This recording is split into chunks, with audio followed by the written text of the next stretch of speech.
pivô do lado direito da suspensão, o pivô seu tá com folga. Deu folga não, já tá com férias, né?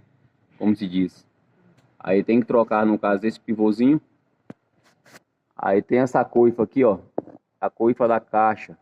Essa ela não dá ruído. Mas porém, no caso, ela já tá toda trincada, até não de rasgar. E ela joga o óleo pra fora. Entendeu? Aqui, se ela jogar o óleo pra fora, ela acaba estragando a caixa de marcha. Ou se caso ela rasgar e entrar água pra dentro, também estraga. Correto? Aí tem uma birletinha também aqui, ó. Que é essa peça aqui.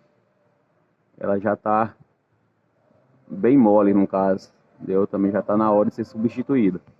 Correto?